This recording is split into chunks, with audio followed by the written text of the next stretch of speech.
Right. And so it's whatever really resonates well for, or mentor, it's whatever resonates for that person. Yeah, this is Ben, and I wanted to follow up on that discussion of patient empowerment and the idea that the patient maybe is made available a cross-section of different types of care, and they can kind of choose what they feel like works best. So I don't know if we can build that into what we design, but I think that's really empowering for patients if they say, I resonate with acupuncture, I resonate with whatever it is, and I think that might work for me. I want to try that. I want to start there. Chiropractic, I'm an acupuncturist, but I love chiropractic medicine. Certain people benefit from different things. And that's in the literature. You always have responders and non-responders to any of your interventions. This is Nora. As I'm listening to the discussion, I'm thinking that another aspect to all this in terms of treatment is the ability for clinicians to communicate with each other, which is challenging because it's not something that's funded. And in this circumstance, it's so critical if the person's going to be going to acupuncture and then they're also going to be going to see a physical therapist and mental health. If that team is virtual and not all in one location, having a means of having case conferences, I think, would enhance the treatment significantly. And then the other part to that being a shared decision-making process and somehow facilitating that training happening for our clinicians in the community, which would get to the idea of the patient choosing the path. Just a process question. When you mentioned creating guidelines, I just want to know how and what depth you've done that, let's say, with the backlines.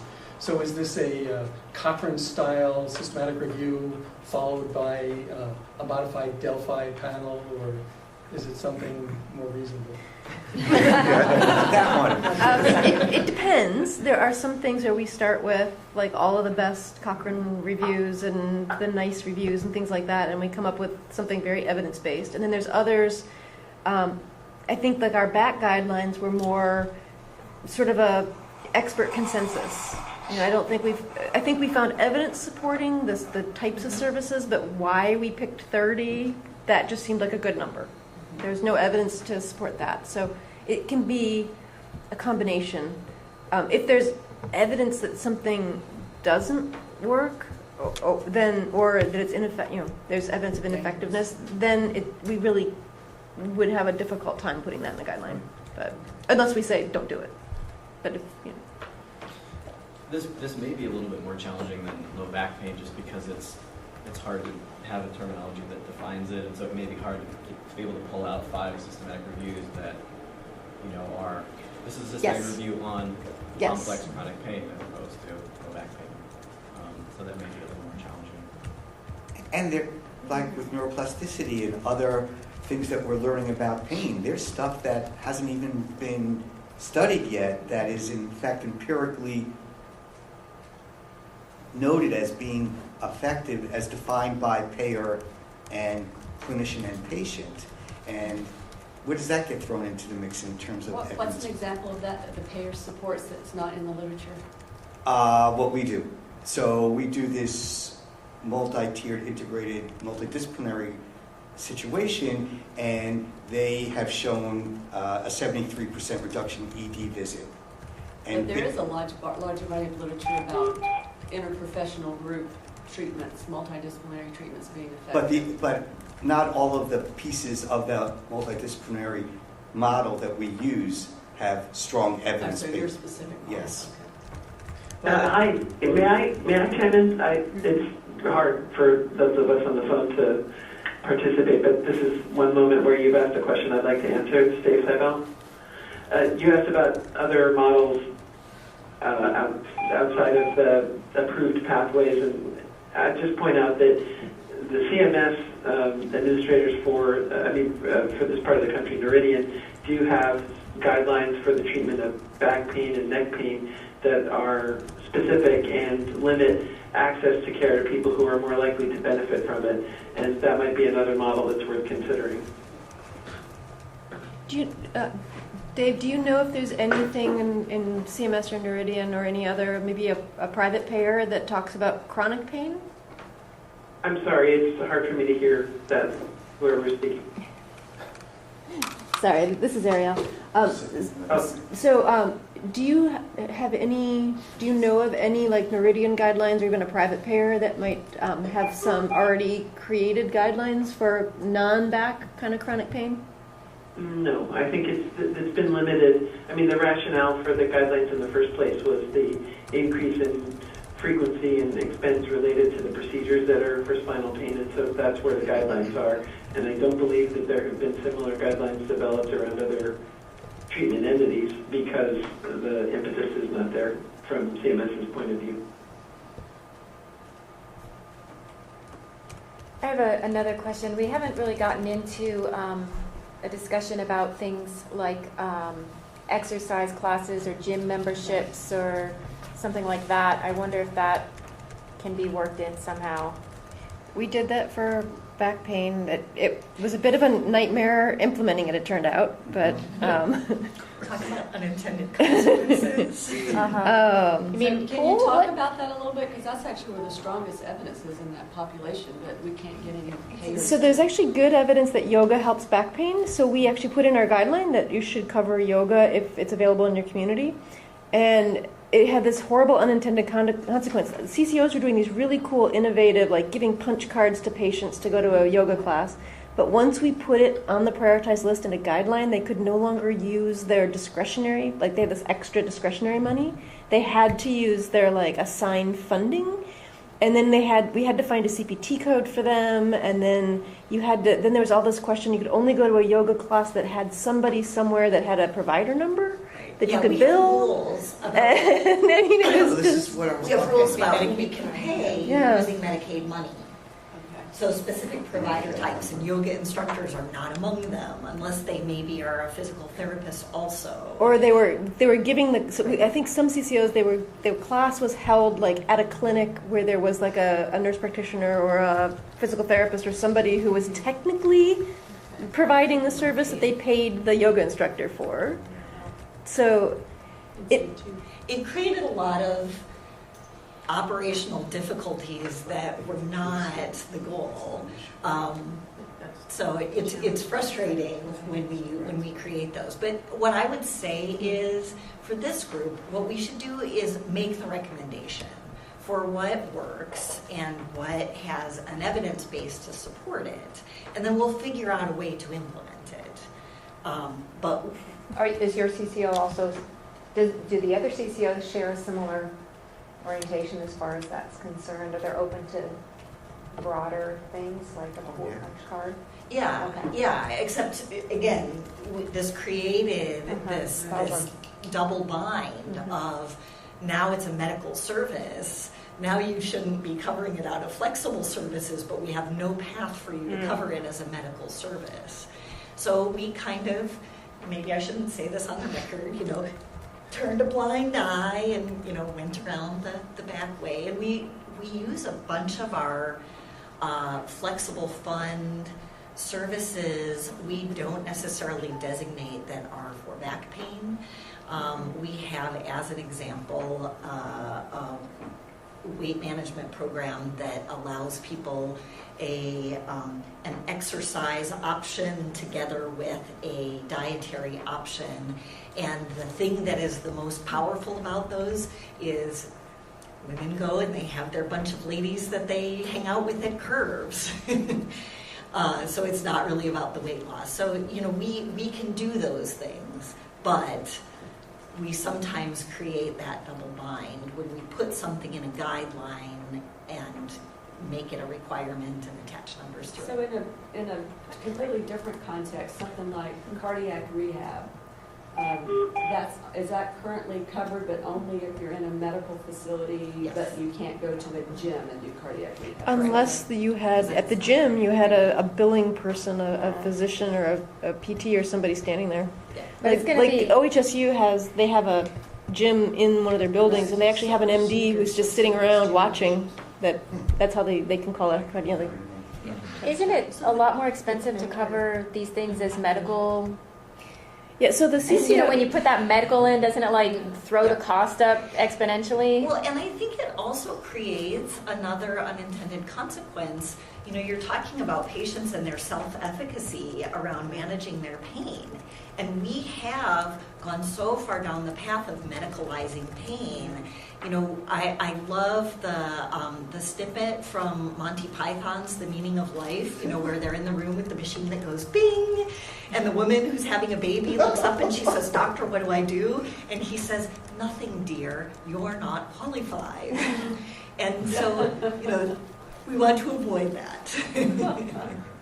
so just so you all kind of know, when the CCOs were created, one of the things that was innovative was they were given some of this flex money. So like if you have asthma, they could buy you an air conditioner, or things that don't have medical stuff that affect your health. Mm-hmm. They have resources to pay for that it's outside of just the But I've spent service half an system. hour fighting with a CCO to get a pool punch card for someone who really would have used it, would have done great, because it had to come out of these funds, flex funds, and it went around and around in circles. But So the literature is there, but given what you learned with the yoga, how do you suggest we move forward? So what I would say for the committee is, let's make recommendations about what works. Let's make recommendations where there's evidence. And then we'll figure out how best to fit that into the framework and the prioritized list and the guidelines. And there is more latitude on the behavioral health side of things than on the physical health side of things.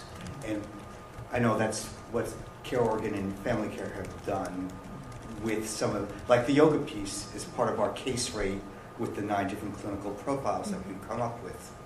And that's sort of like the creative way Right. they've come around Right. it. So you have a program where somewhere there's somebody who's a provider type that can bill That's right. Medicaid. No, that's exactly right. It's a QMHP, a qualified mental health professional with a master's level degree. Yeah. No, that's right. Yeah. I like her idea though. I like Tracy's idea about let's just start coming up with something and see what it looks like. Right. Say what the evidence says. So, you know, the whole prioritized list goes back to what does the evidence tell us about what works? Because we so want to follow our hearts, and following our hearts got us the OxyContin crisis. Well, The definition of what works, you know, at least in the pain world, sometimes it's moving pain VAS, other times it's moving functionality or a completely different metric. So if we're going to talk about what works, we need to talk about what's our definition of works. And what's our definition of pain? What does that actually mean? Is it pain severity, pain interference, pain? I would say what is pain? So, I mean, it could keep, there's a categorization, like it's really interesting to start looking at how the brain processes information, right? We have different categories for things. Simple ones, nouns and verbs, right? But there's things, so that's a bone, and then you have actions, which is like a nerve transmission, and then you have experience, which is a different process, which is a combination of variative inputs from which that experience emerges from. Pain is an experience, and yet we will oftentimes start talking about things, again, where is it coming from, or the bone, or the cancer, or whatever, and they're very, very distinct categories. So it's like you can treat a thing, and you may not be addressing the pain. And you can be treating the pain, and you actually may not be improving the thing. So it's just making sure that that's where that really is that baseline foundation comes down to, because the ideal scenario is you're doing both. In the worst scenario is you're trying to do one and you're actually making the other one worse while you're making the first one worse. So I'm just going to kind of throw that out there because I've done a lot of work with clinicians now. That's the primary focus, and we throw words around, and it's not clear that we're all on the same page with what we're talking about. And I do think that really it becomes very, very important because, again, if you have a broken leg, which is a thing, and then you can have, let's just call that, I'm going to use a simple pain rather than acute pain. And a simple pain experience with it, the treatment may be address the leg, in which case that simple pain is going to improve. But if you have a broken leg with somebody who's got more of a complex pain, or all the amplifiers that can create that, you're going to want to treat that leg, but you're also going to start addressing those things earlier in their intervention. But they're not the same thing. And, that's where you toss around empowerment comes in patient choice, clinician expectation, patient expectation, are the little things that are not mentioned very much in our healthcare system, but are very, very powerful, particularly when you're looking at experiences as the primary treatment that we say we're treating. I just want to get back to the implementation piece that Tracy was bringing up. Our new waiver from CMS approved in January has some language about services provided in lieu of medical services, and also some language about, I think it's community benefit services. We don't know at this point how that's going to be implemented, but that may be something to watch in the next few months, because it's supposed to be coming for January. Nathan, can you shed any more light on that?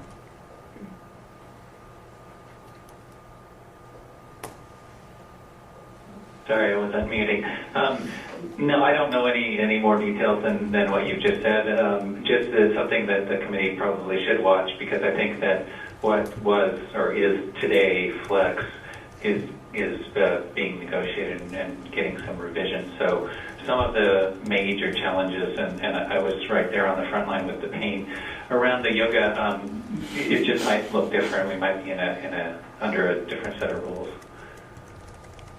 So that says we should focus on what we want to have happen and maybe worry about how a little bit. So what I'm hearing from this group, I'm not hearing a lot of let's look at specific diagnoses. I do hear we need to define what we're talking about, but not necessarily like granular enough to specific diagnoses. But the most important thing is what we kind of defining what the general category is and then what services there should be. That's sort of the direction that you all want to go? Work with the issues that we're going to have governmentally? So, I mean, it would probably be best as like a statement of intent and how workable that would be without sort of, I mean, we made it work for palliative care. So I would say, let's look at the evidence and how that's organized, right? So if we have evidence that says this kind of intervention is effective in these circumstances, let's look at how that's organized.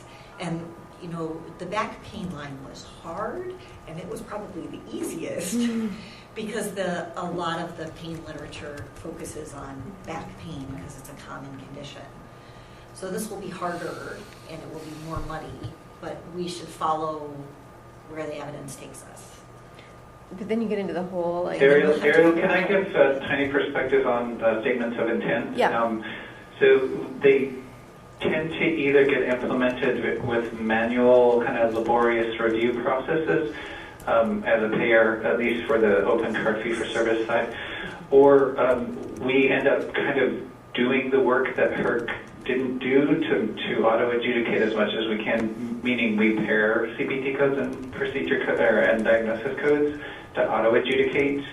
So I just wanted to kind of throw that out there. So if it turns out that the number of claims that we're having to process is more than we can do manually, then we're going to sort of, in our own way, duplicate what the HERC would have done with pairing to auto-adjudicate some of it. And that may be a good question, is how large is the population? We talked about the tail of the bell curve. Are we talking about half the bell curve? Are we talking about 2%? That's also important from the cost perspective.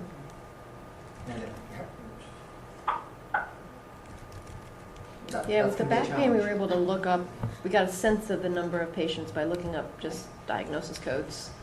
There's a limited number of back diagnoses. So, I mean, it depends on how you define chronic pain. I mean, it could be like half the OHP population. I mean, so.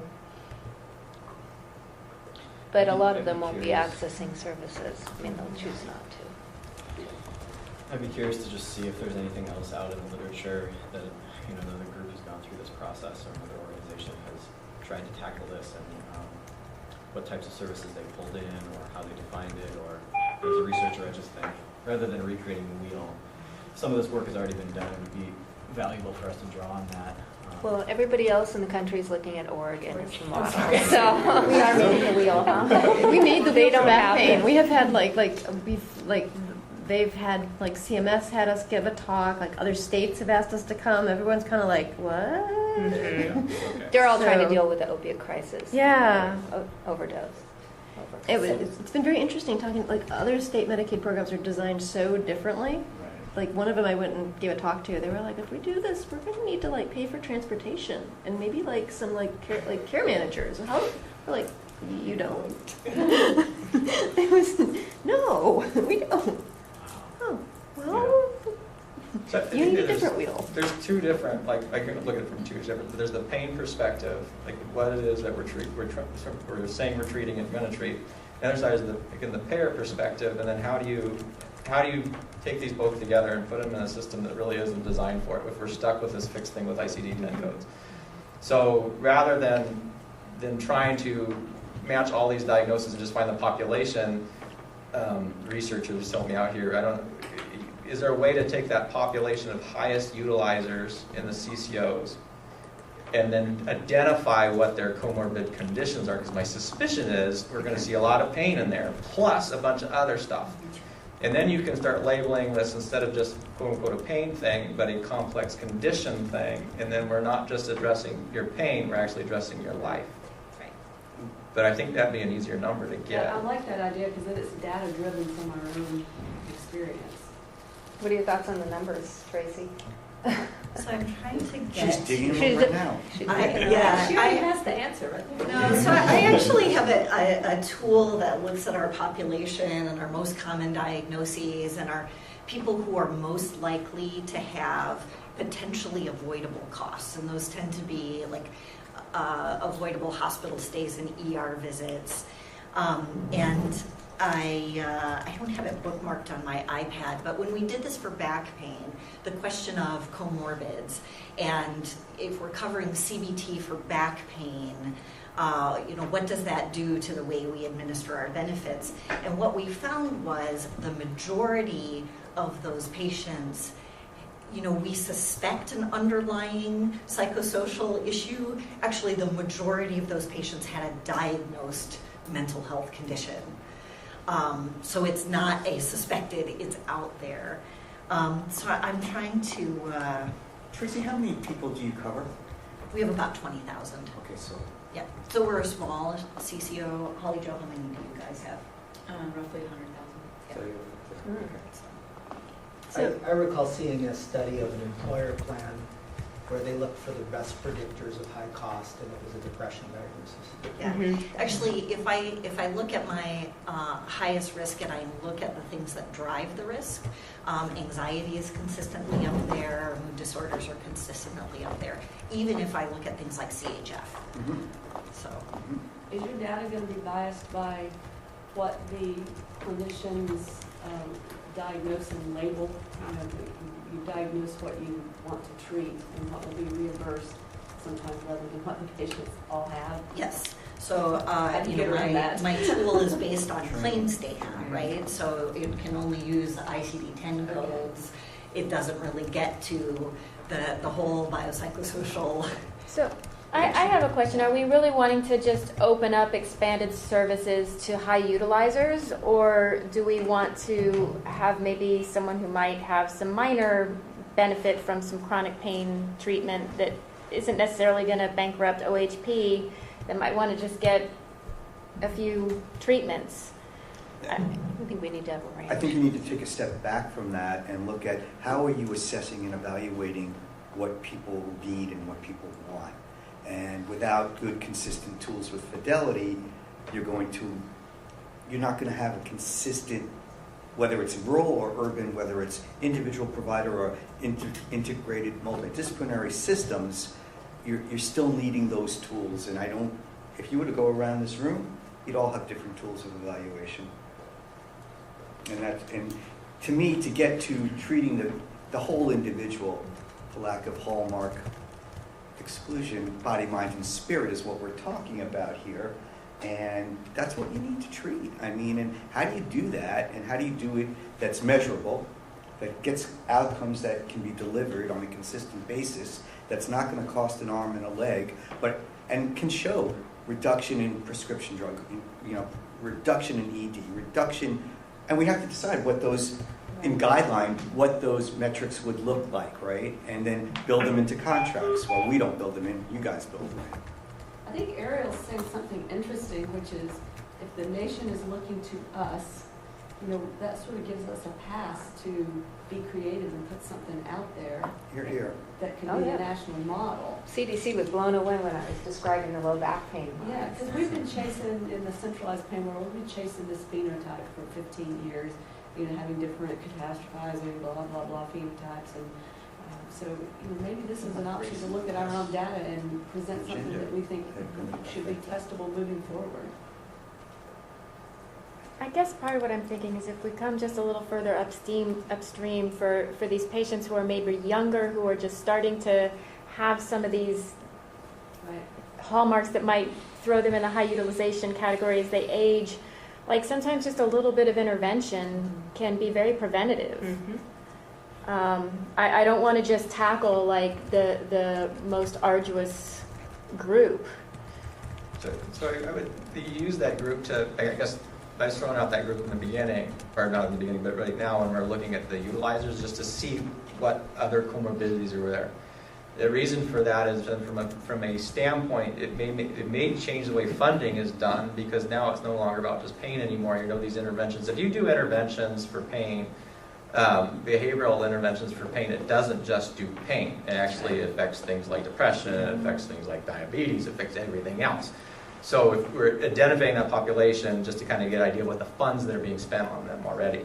But ultimately, really the goal is to see the spectrum is, again, matching the patient to the treatment at the time that they need it. And if we know what I hate this terminology, but the worst of the worst, people who are really suffering the most, and we can then start kind of moving back from there is what were the factors associated with that. It's going to be like anxiety and depression, prior history of abuse and things like that. When someone comes in with those risk factors initially, whatever the acute condition is, we can start getting them in. That may be the person that needs a couple extra visits or a couple of interventions earlier upstream. Does that sort of, so it's a spectrum, not this is the hardest and they're going to get it, and these people are not, and so we're just going to wait until they fall into that pit, and then we're going to pay for it. So is there a screening tool that anybody knows? No, I At don't think WHO? that doesn't exist Well, yet. and that's why I was saying this this self-empowerment. If a patient is saying, I've got this back pain, I've had it for 8 weeks, I'd really just like to see a chiropractor or an acupuncturist. Maybe they go in for 3 times and they're like, yeah, feel better. I'm okay. Don't need to see my PCP. Don't need to be asking about that surgery. But how, I'm confused as to why you think that's not happening now, because that person now on OHP. It is for back pain. It is for back pain. Right. Yeah. And in the centralized pain states, a hallmark is axial pain. So, almost all these patients are going to have some part of axial pain, usually Which is of that. right, which is how you're getting your fibromyalgias and those kinds of things get treated, because they come with spinal pain, and so they're getting those treatments now. That's true for the back pain, because that is very broad. David, were you going to Well, say it's something? 20 to 12. Nora, I'm playing you. The next steps. Yeah, well, it's 20 to 12, so I look to the chair here. So Which should be the next steps? What are the next steps before now in January? Well, one next step that's just super easy is we'll survey you all about another meeting date and time. That's pretty straightforward. Do we need? Can we get maybe a consensus about direction from the body so that? Yeah, so that's the harder next Yeah. step. So what? Sorry. The easy one that we can knock out pretty quick is setting up another meeting. But what do you want staff to do for that meeting?